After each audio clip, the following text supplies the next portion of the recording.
Welcome to Cartoonist Kayfabe. My name is Jim Rugg. I'm Ed Piscor. And today we're going to look at Yoshihiro Tatsumi's Black Blizzard.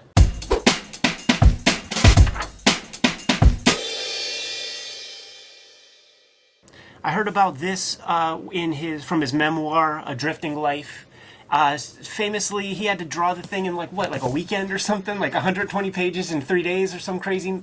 Yeah, for sure. This was, I think actually, this is 120 pages or so, and I think he did it in 20 days or less. So we'll get into all that. I'm glad you mentioned A Drifting Life. Tatsumi, these are published by Drawn and Quarterly.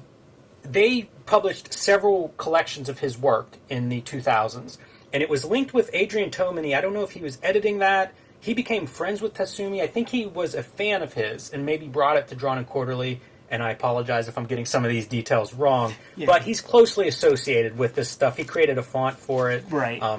Definitely promoted it and stuff, and that's how I got to know about it. Same. As a fan That's of how his. we all knew. One of the first books they did was Pushman and Other Stories, and so Tatsumi is probably known for being like the founding figure of Gekiga, right? Which is like a slice of life, regular people, kind of working class stories about working class people. Garo magazine. Yes, and it became huge. It became a genre that many manga artists participated in, and continues on to this day. And he's sort of the originator. Now, this is a giant book. Yes. Big tome. And the story that I was always most excited to read after reading A Drifting Life was Black Blizzard. Let me see what a 120-page book that was done in 20 days looks like. One last note before we take this away. One of the great pieces of this as a memoir is that it covers so much manga history. Yes. So, anybody that's interested in that subject, this is an amazing memoir for that reason. We might have to do a video about this in and of itself. That's the thing to do, Ed, because otherwise I'm going to keep trying to talk about this. But it's a tremendous book. So that's his backstory. But this is Black Blizzard, one of his early graphic novels, done in 1956. This is something, he was 21 whenever he did this, 20 or 21. And it was like his 17th or 18th graphic novel. So there's an interview at the back of this book that gives some context between he and Tomine, and he asks him about it. Like what were the conditions when this was created? And the conditions were there were manga rental shops. Right. So in the 50s, and so graphic novels would be created for those manga rental shops. I think he might even compare them to video stores. Yeah. But that's certainly what I thought of whenever I was reading it. That's how they were explained to me. And of course, things change, business changes, and it evolves into what we think of as like the weekly manga magazines that would have several serialized chapters of stories, and he goes in that direction whenever the time comes. But originally, that's the circumstances of creating this would have been done as an original graphic novel. This is from 1956. It's only, a decade and a half after the war. The economy in Japan is very depressed, we'll say, and to have the money to buy books, it wasn't conducive to the hierarchy of needs. So the rental shops existed. It filled a niche. Yeah. So the plot of this comic is a guy commits a murder. He's a musician that's down on his luck and starts drinking. Wakes up one morning with a dead body next to him. Is arrested for murder. And he is on a train with another prisoner being transported to, jail or trial or something. And the train crashes, and he finds himself on the lam, handcuffed to another prisoner. One of my notes off the bat is we are looking at pure storytelling. Like when you have 20 days to do 120 pages, you cannot be fussing about with all kinds of nonsense. We see very distinct characters. One character has a elongated head, another character has a squat head. It's all about communicating the information because the story is the thing, like the pretty pictures, that could come if maybe I get an extra hour at the end on day 20, I could put a couple extra little lines or something. Yeah, there's no time for any of those kind of extras at this stage, as you say, Ed. And the storytelling is really great. When I first started to read about manga, like in Comics Journal or Wizard or wherever I first started to hear about it, the speed was something that always came up. Probably Frank Miller talking about it, but the speed of how you read this quickly. And this is a perfect example of that, as you said, for all those reasons. It's easy to identify what's happening, and it's moving. It's moving at a clip. The interview in the back, they talk about some of those creative decisions on this book, and one of the things he cites is diagonals. Like, he's very interested in motion, movement, speed. They're on the run, so it is a fast-paced story. It's one of the things as like a young cartoonist that you discover is that's a eureka moment. Is that you're drawing something like this, and your paper's shaped like this, and then you spent your whole life drawing this way, and then the first time you go like that and you draw something that same way, and you see the motion of that is, like I said, that's a eureka moment. For sure, and this book is kind of full of those, that diagonal motion.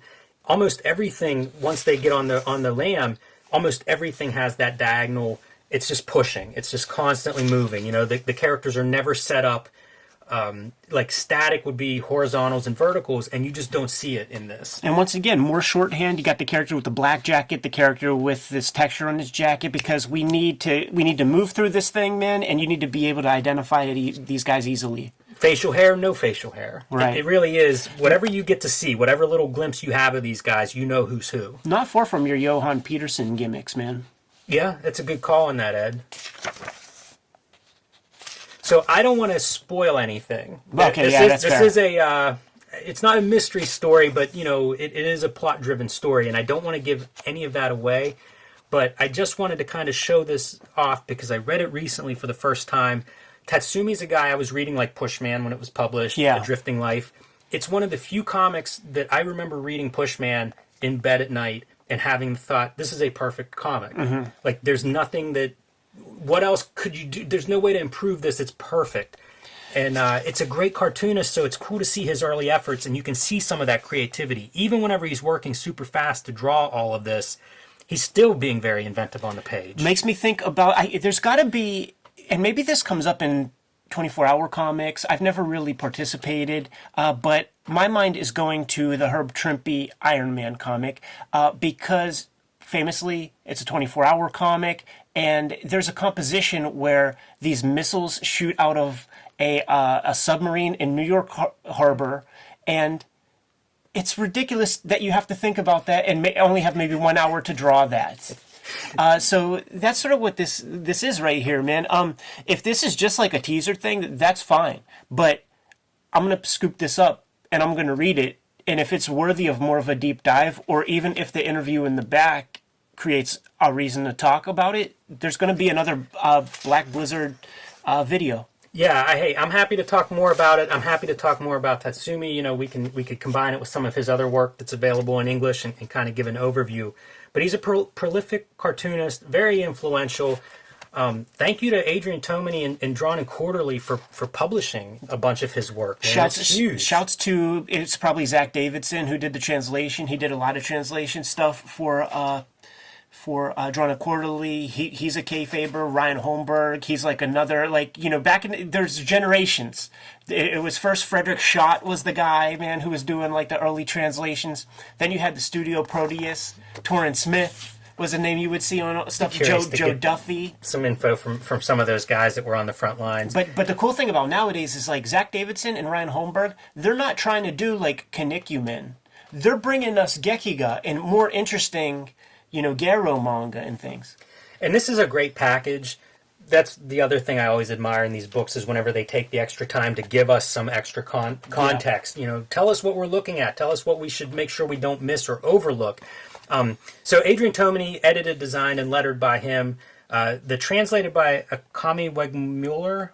German. Here's something of note that might be interesting. The first edition was printed 5,000 copies. Yes. The original, not the first edition of this book, but the original in 1956 in Japan. Yeah, there's probably less of the version now. It did make me wonder because, he's done 20 books or something at this point. It's not like these were treated in a special manner, and you get your 5,000 copy print run, and maybe it goes to second printing. But here we are, 50 years later. I'm always impressed by these books that are 50 years later, they're reprinted, they're reappreciated, they're recirculated, they're talked about again. Yeah. I always think of like Harvey Kurtzman's Hey Look.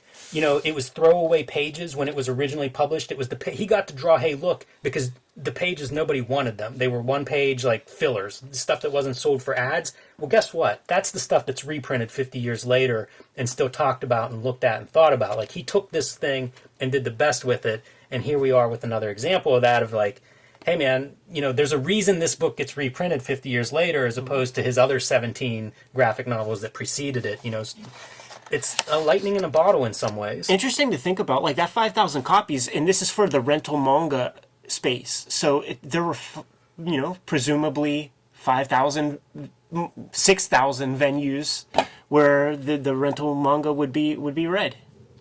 So it's a nice package. It's a nice book all around, good story, and a great, great cartoonist. Very happy to look at this and to see it up close after reading about it in A Drifting Life, man.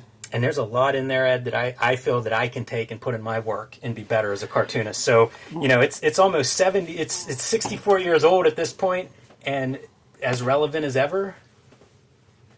I'm jazzed up. Should we get the heck out of here, dude? Wrap it up. All right, guys. Like, subscribe, and follow the YouTube channel. Hit the bell. We'll let you know when the next videos are available. Sign up for the Cartoonist Kayfabe e-newsletter and find merch and t-shirt below this video. Jim, hate to cut you short, but I have to go draw 35 pages tonight. Give them the marching orders. Read more manga.